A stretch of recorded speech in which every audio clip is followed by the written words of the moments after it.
कि न्याय के अंदर जो विलंब हो रहा है उसके प्रति चिंता जाहिर की और ये भी कहा कि हमारे देश में न्याय व्यवस्था में रिफॉर्म की बहुत बड़ी जरूरत है। कई लोगों ने लिखा कि कई ग्रीनफील्ड सिटीज बनाने की अब समय की मांग है।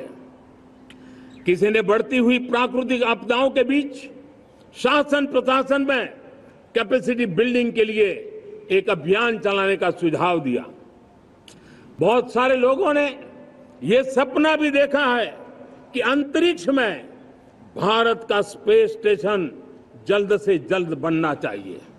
किसी ने कहा भारत की जो पारंपरिक ट्रेडिशनल मेडिसिन है, हमारी औषधि है, दुनिया जब आज होलिस्टिक हेल्थ केयर की तरफ जा रही है तब हमें भारत की पारंपरिक औषधियां और वेलनेस हब के रूप में भारत को विकसित करना चाहिए। कोई कहते हैं कि अब देर नहीं होनी चाहिए, भारत जल्द से जल्द दुनिया की तीसरी सबसे बड़ी इकोनॉमी बनना चाहिए। साथियों, मैं इसलिए पढ़ रहा था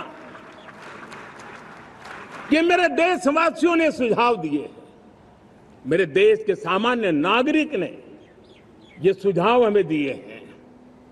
मैं समझता हूं जब देशवासियों की इतनी विशाल सोच हो, देशवासियों के इतने बड़े सपने हो, देशवासियों की इन बातों में जब संकल्प झलकते हो तब हमारे भीतर एक नया संकल्प दृढ़ बन जाता है, हमारे मन में आत्मविश्वास नई ऊंचाई पर पहुंच जाता है। और साथियों, देशवासियों का ये भरोसा सिर्फ कोई इंटेलेक्चुअल डिबेट नहीं है, ये भरोसा अनुभव से निकला हुआ है। ये विश्वास लंबे कालखंड के परिश्रम की पैदावार है और इसलिए देश का सामान्य मानव याद करता है जब लाल किले से कहा जाता है कि हिंदुस्तान के 18,000 गांवों में समय सीमा में बिजली पहुंचाएंगे और वो काम हो जाता है, तब भरोसा मजबूत हो जाता है। जब ये तय होता है कि आजादी के इतने सालों के बाद भी 2.5 करोड़ परिवार ऐसे हैं जहां बिजली नहीं है, वो अंधेरे में जिंदगी गुजारते हैं, 2.5 करोड़ घरों में बिजली पहुंच जाती है, तब सामान्य मानवीय का भरोसा बढ़ जाता है।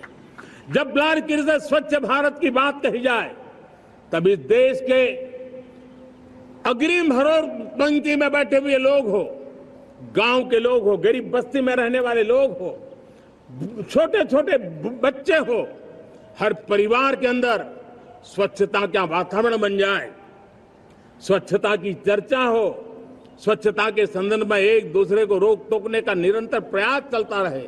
मैं समझता हूं कि ये भारत के अंदर आई हुई नई चेतना का प्रतिबिंब है।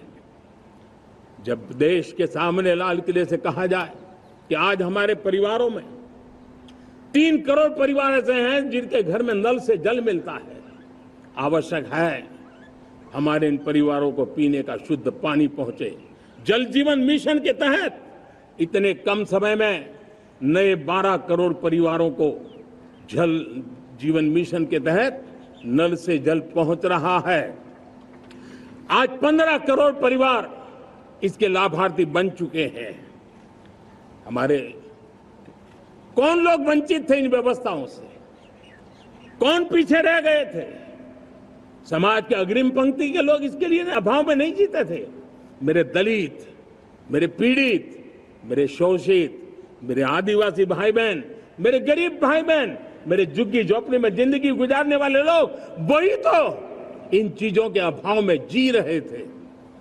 हमने अनेक ऐसे प्राथमिक आवश्यकताओं की पूर्ति के लिए जो प्रयास किया और उसका परिणाम हमारे इन सारे समाज के बंधुओं को मिला है। हमने वोकल फॉर लोकल का मंत्र दिया। आज मुझे खुशी है कि वोकल फॉर लोकल ने अर्थतंत्र के लिए एक नया मंत्र बन गया है। हर डिस्ट्रिक्ट अपनी पैदावार के लिए गर्व करने लगा है। 1 डिस्ट्रिक्ट 1 प्रोडक्ट का माहौल बना है। अब 1 डिस्ट्रिक्ट 1 प्रोडक्ट को 1 डिस्ट्रिक्ट का 1 प्रोडक्ट एक्सपोर्ट कैसे हो, उस दिशा में हर जिले सोचने लगे हैं। रिन्यूएबल एनर्जी का संकल्प लिया था। G20 समूह के देशों ने जितना किया है उससे ज्यादा भारत ने किया है और भारत ने ऊर्जा के क्षेत्र में आत्मनिर्भर बनने के लिए, ग्लोबल वार्मिंग की चिंताओं से मुक्ति पाने के लिए हमने काम किया है। साथियों, देश गर्व करता है आज जब फिनटेक की सफलता को लेकर पूरा विश्व भारत से कुछ सीखना समझना चाहता है, तब हमारा गर्व और बढ़ जाता है। साथियों, हम कैसे भूल सकते हैं कोरोना के वो संकट काल। विश्व में सबसे तेज गति से करोड़ों लोगों को वैक्सीनेशन का काम हमारे इसी देशों में हुआ। यही देश हैं जो कभी आतताई आतंकवादी हमें आकर के मार के चले जाते थे।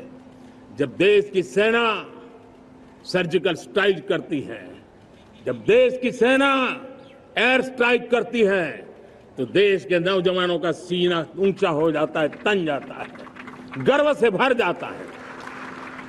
और यही बातें हैं जो आज 140 करोड़ देशवासियों का मन गर्व से भरा हुआ है, आत्मविश्वास से भरा हुआ है।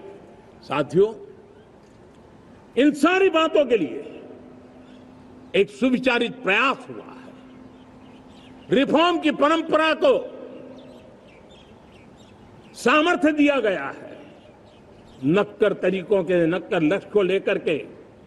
और जब राजनीतिक नेतृत्व की संकल्प शक्ति हो, दृढ़ विश्वास हो, जब सरकारी मशीनरी उसको लागू करने के लिए समर्पण भाव से जुट जाती है, और जब देश के हर नागरिक उस सपने को पूरा करने के लिए, जन भागीदारी करने के लिए, जन आंदोलन बनाने के लिए आगे आता है, तब हमें निश्चित परिणाम मिलता ही रहता है। मेरे प्यारे देशवासियों, हम ये न भूलें कि इस देश उस परिस्थितियों से भी दशकों तक भी आजादी के बाद समय बिताया है, जब होती है, चलती है, अरे यार ये तो चलेगा, अरे हमें क्या मेहनत करने की जरूरत है, अरे मामला है अगली पीढ़ी दिखेगी, अरे हमको मौका मिला है यार, मौज कर लो, आगे वाला आगे का जाने, हमें क्या कर रहा है, हम अपना समय निकाल दें, अरे नया करने जाओगे कोई बवाल उठ जाए।